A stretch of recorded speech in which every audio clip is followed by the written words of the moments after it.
You know, a lot of times people do read body language. They do read people. They know what's going on, but they don't do much about it because they've gotten used to it. I always tell people you get what you tolerate. And if you go to a meeting and everybody's on their cell phone when you're talking about something important and you just let that continue, pretty soon the meetings are a total waste of time. So what I really believe is when you read something, you got to act on it. You got to do something. You can't lead other people if you're the one on your phone in the middle of the meeting either, right? So you got to lead by example. You've got to not tolerate within yourself or other people things that don't support what you are. And you've got to, when you see there's a challenge, when you see there's something that's not congruent, they're saying one thing and they're feeling another, you got to meta-comment. Say, tell me more. What's really going on? If you get in the habit of doing that, then you're never going to be bored in a business meeting again, first of all. People get bored because people are just saying the same things over and over again. They're managing their business. They're managing their life. They're not innovating. They're not creating. They're not digging deep. They're not pushing each other. When you get a culture of people, and all it takes is one, where a leader steps in and they will not settle for a half-assed answer, and they can be playful, they can be funny, they can be warm, they can be direct, they can be crazy about it, but they keep probing, you're going to get to what's real. And when you get to what's real, that's when you start creating breakthroughs in business and in life. There is another level. The only reason you keep saying there isn't is you feel so exhausted about where you are. But life, the universe, or God is just testing you because there is another level. If this is good, giant jump to excellence, giant from good, poor to good to excellence. There's a level where all your dreams are realized. There's a level that you've always dreamed about. It is real. It has not gone away. But it takes that extra burst when you think there's nothing left. There's no way. You've tried everything 10 million times and you keep going. It's almost like God is saying, if you keep hitting this wall enough times, I will see that you will not stop, that you are filled with that level of determination, faith, and courage, and then the door opens and you get to that next level. But what most people don't know is the next level is just 2 millimeters above. And it's called outstanding, ladies and gentlemen, outstanding. What's it called? What's it called? What's it called? Outstanding, magnificent, unstoppable, extraordinary, not excellent. It's a different level. It's a level where you are not one of the best, you are the best. And you know what's amazing? You only have to be 2 millimeters more than everybody else and you get everything. You get the joy, the laughter, the fun, the family, the passion, the economics, the freedom, the spirit. It's all there. What Jerry Maguire called the Quan, baby. All of it. And it's just 2 millimeters above, and most excellent people give up because they're exhausted. And there's some people who go, the harder I hit it, the more I hit it, sooner or later it's going down. I'm not stopping. And when you do that enough, it pops open. This could be the greatest time you ever live if you control what you focus on, if you find a more empowering meaning, and if you decide to model the actions of those who succeeded before you. It can be the best financial time, the best emotional time, the best spiritual time of your life, but you better take control of your state. And if you think you're going to do it just by today, you're wrong. You're going to need to get yourself some rituals. Right now, every one of you in this room is controlled by your rituals. I don't just mean this one. I mean every morning you get up. I know your body. I can look at your body right now, and I can guess your rituals. Some of you, your rituals to work out 5 times a week, I can see it clearly. 4 to 6 times a week, it's obvious. Because you couldn't look like that if you didn't do that. Some form of workout. I don't care if it's walking, lifting, whatever. Some of you, it's obvious that lifting weights is part of it. You can see by that man's muscles. I know what his rituals are. Because your life comes from your rituals. If you don't develop the ritual, you're kidding yourself. How many agree with me on this? Raise your hand and say, I. And there are rituals that put you in state, and there are rituals that take you out of state. You have rituals in your relationship. You have rituals with your body. You have rituals around your finances. And the rituals that worked in the reaping time of fall in the markets and in business and in real estate, those rituals won't work now. If you do the right thing at the wrong time, you get pain.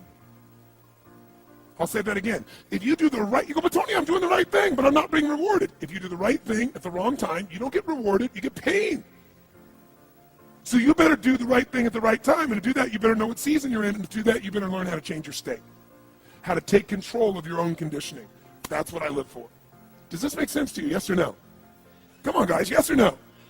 So now it's time to train yourself to do that. I'll show you how fast it can change. Try this just for a second. I want to show you what you can do with just focus. Try this for a moment. I'm going to give you a test. Sit up in your chair with some energy. Make sure your buddy next to you is in a strong state. If otherwise, adjust their state. Come on, change their physiology, whatever they got to do. See if they're ticklish. That might help. Now do this. I want you to look around this room right now and find everything in this room that you can find that is brown as fast as you can. Look for brown, look for brown, look for brown, look for brown. Look around you, look for brown, look for brown, look for brown. Okay, close your eyes. I'm going to give you a test. With your eyes closed now, shout out loud everything you saw that was red. If you see a lot more brown right now than red, say yes. Open your eyes. Look for red now. I want you to really look for red. Look for red, look for red, look for red. Anything you can find that's red, look for red. All around you, look for red. Raise your hand if you found more red this time and say I. Why did you find more red this time? Because seek and you shall. That's right. Whatever you focus on, you're going to find it. In fact, let me tell you something. You'll even find it when it's not there. How many saw burgundy, called it red, just so you could have more things you counted? Raise your hand and say, I, come on. See, whatever you're looking for, you're going to find. So if you want to change your life, my friends, you've got to change your physiology and you got to change your focus. By the way, how fast can you change that stuff? How fast, my friends? How fast? How fast? Come on. In a heartbeat, once you rechange your conditioning. That's all you got to do. And you can do it fast. You can do it with a question or two. Try this right now. Answer this question in your mind and be honest. What in your life today, if you wanted to be, could you feel proud about right now? If you wanted to feel proud, if you didn't feel like, I shouldn't be proud, if you wanted to feel proud, what could you be proud of in your life today? Your children, your health, your body. Is there a problem you faced? Instead of running from it, you finally stepped up and handled it? What could you feel proud of in your life today if you wanted to feel proud? How many can think of something? And when you think about this thing you're proud of, what about that makes you feel proud? What do you focus on that makes you feel proud? How do you breathe when you really start to feel proud? What's the kind of look on your face that starts to happen when you let yourself feel proud? Yeah. How's that feel?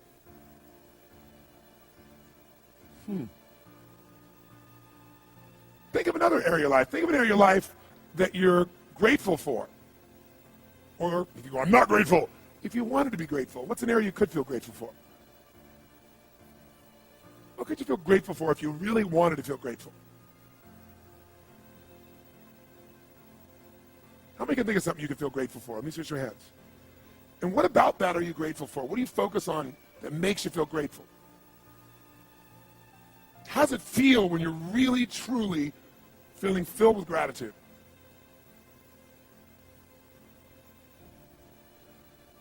Here's one. If you wanted to be excited about your life right now, and you were willing to be excited, you were willing to buck everybody else's trend, what could you feel excited about in your life if you wanted to feel excited? What could you get excited about if you really focused on it and you really took it in? And you weren't in a negative place. What could you get excited about if you wanted to be excited in your life? What could you get excited about? How many of you can think of something you feel excited about right now? Raise your hand. Let me see your hand. Say I. When you're really excited about it, what about that excites you? Or when you're really excited, how do you feel? How do you speak? What's your life like? By the way, when you're excited, does it tend to touch other people? Yes or no? Absolutely. By the way, do people have a tendency, by the way, who feels different right now than just even a couple moments ago? Raise your hand and say I. Why? Because focus is controlled by questions. If you ask a different question continuously, not once, continuously, you will get a different answer. If you ask a lousy question, you get a lousy answer and a lousy state. Somebody says, why does this always happen to me? It doesn't always happen to you, but the brain's like a computer. Ask it a question, it'll have to come up with an answer because you deserve it, you idiot. Someone will say, how come I can never lose weight? You can lose weight, but if you keep saying, how come I can never lose weight, the brain's got to come with an answer. It goes, you're a pig. Lousy questions create what? Lousy answers. Ask a better question, get a better answer. Now here's what I want you to get. I want you to get that you can change your state. How fast, guys? How fast? How fast? And if you get the habit of doing it, you'll have a different life.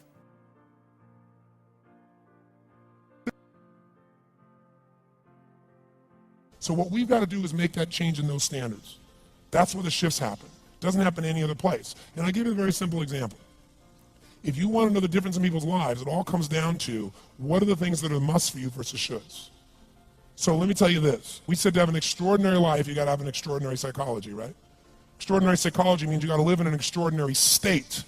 To be in an extraordinary state, you got to condition your nervous system, your body, your physiology and focus to be at their best. Do you agree with this? Yes or no? Then to do that, though, you can do that. Why doesn't everybody? Not because you can't. We all have the ability. It's because of our standards. I remember a time early in my career, I was about 24, and I went to do a seminar in Boston. And in those days, a big seminar for me was like 125 people. It was a 3-day seminar, and we worked around the clock, and people made such extraordinary changes in their life. And at the end of it, I was feeling so fulfilled. I was thinking, my God, I'm 24, maybe 25 at the time.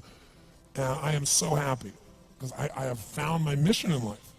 I'm doing what I love. It's making a difference in people's lives. This is extraordinary. So we finished about midnight on the Sunday night. And around midnight, I'm still wound up, so I don't feel like going to bed. So I decided, okay, let me take a walk here, and I decided to go through Copley Square. If you've been through Copley Square, it's a pretty neat place. Because in Copley Square, you can look up and you can see buildings that were here before we were known as the United States, and beside them you see skyscrapers that are new. It's a pretty cool place. So I'm walking around midnight on Sunday night. There's nobody in Copley Square midnight on Sunday night. And I'm walking along, and I see this guy in the distance, and he's kind of stumbling back and forth between the gutter and the sidewalk. He got a long trench coat on, his head's down like this. He's holding a brown bag, and I can start to smell him even before I get there, and I'm thinking, this guy is obviously drunk. And as I started to get closer, I thought, I bet he's going to beg me for some money. And sure enough, whatever you focus on life tends to happen, doesn't it? So sure enough, he gets real close to me, and I thought all of a sudden he wasn't going to do it, and all of a sudden he popped his head up. It was really weird. He went, Mister! He had this really bizarre looking sounding voice. He went, Mister, could you loan me a quarter? And I thought, do I want to reward this behavior? And then I thought, I don't want him to suffer. Do you have this dilemma sometimes? Like, I'm not here to judge. So years ago I finally decided I always just give. Even if the person's pulling a scam, that's for them to deal with. If I have the ability, then I give. And so I thought, but could I teach him something? So I asked him a question back. I said, is that all you want is a quarter? He goes, yeah, just one quarter. One quarter changed my whole life. One quarter. I said, really? He said, yeah, one quarter. So I reached in my pocket, and I pulled out my money clip. And in those days, I was very young, just starting to succeed. And my original mentor was a man named Jim Rohn. I don't know, how many have heard of Jim Rohn? Anybody? Yeah, he's a great guy. And Jim told me, he said, Tony, look, you've come from a poor background. You got a poor psychology. You got to change it. He said, you don't have any money, so pretend you do. He said, start training your brain, condition it. He said, go save all your money, get $300 bills, and put them on the outside of your money clip, even though you only have $5 in between that. So every time you put it out, you'll see that, you'll feel inspired, you'll feel better. He said, you'll feel better, you'll do better. So I was like, okay. So I did. So I pulled my money clip, and sure enough, I got $300 bills in. I made sure he saw the bills. So I'm tearing through that, right? Looking in between there to see if I can find some change. But I made sure he saw it. Sure enough, he's looking at the $100 bills, checking it out. I find the quarter, I pull it out, take the money, put it in my pocket. I noticed he's watching my hand going into the pocket. I took the quarter and I looked at him and I said, sir, life will pay any price you ask of it. And I gave him the quarter. And then something really interesting happened. He took the quarter. He looked at the quarter. He looked at me. He looked at my pocket. He looked back at the quarter, looked at me, looked at my pocket, looked at me again, looked at the quarter, looked at my pocket, looked back at me and said, you're weird. And then he shuffled on off like this, right? And I thought to myself, wow, what's the difference between him and me? I mean, I was 24, 25 at the time, doing what I love most, have my mission in life, and he's in his early 60s, drunk on the street begging for quarters. What's the difference? And I thought, well, maybe God's blessed me because I'm such a good person. I thought, oh, and he's such a bad person, that's such bull. And I thought, wow, maybe the answer to that question is what I just told him. Life will pay whatever price you ask of it. But you know what's interesting? You got to ask intelligently. In the Bible it says, ask and you shall what? Yeah, pretty good formula. You ought to look into it. But you know what? It says ask and you shall receive, but I'm sure it meant ask intelligently. I'm sure that's what God meant. I'm sure he didn't mean bitch and you will receive. whine and you will receive. I don't think that was the instruction. Now, if you were going to ask intelligently, there might be 5 elements of that. Number one, you'd have to ask specifically, wouldn't you? You wouldn't ask in a general way. People do that all the time. They go, I want more money. Fine, here's $1, get out of here. Very often you're getting what you're asking for. You're just not aware of how general you're asking. Clarity is power. The more clear you are about exactly what it is you want, the more your brain knows how to get there. Your brain is a servo mechanism. It's like a bomb. Those bombs, those missiles, they have a servo mechanism. So if the target moves, it knows what the target is, it follows it. Your brain, when you condition it, knows exactly what to go for and it'll find a way to get there. Do you ever buy a certain outfit or a certain car and suddenly see that car outfit everywhere? How many of you ever had that experience? Say, aye. How come that car outfit's everywhere? It always was everywhere, but now you notice it.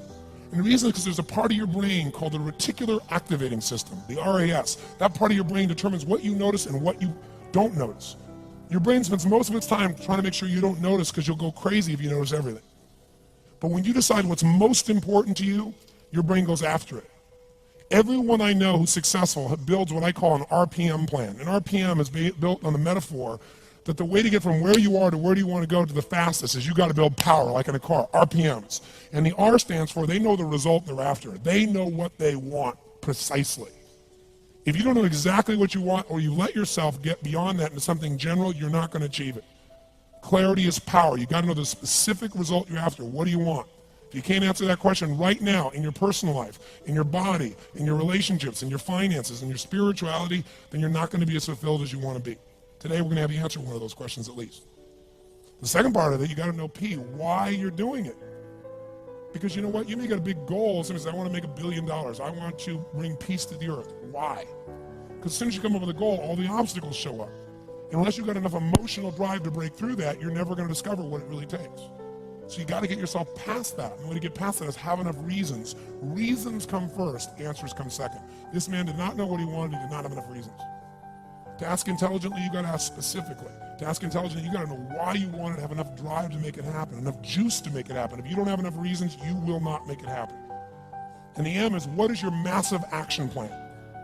What is going to get you to actually fall through? Because the first plan's not going to work and the second plan's going to work, so you better have enough plans that if the first two don't work, you still got something else. Otherwise, you're going to be having excuses why it didn't work. So asking intelligently requires that. So if we're going to be extraordinary in our results, we've got to be in an extraordinary state. We've got to know what we want and we got to go use it.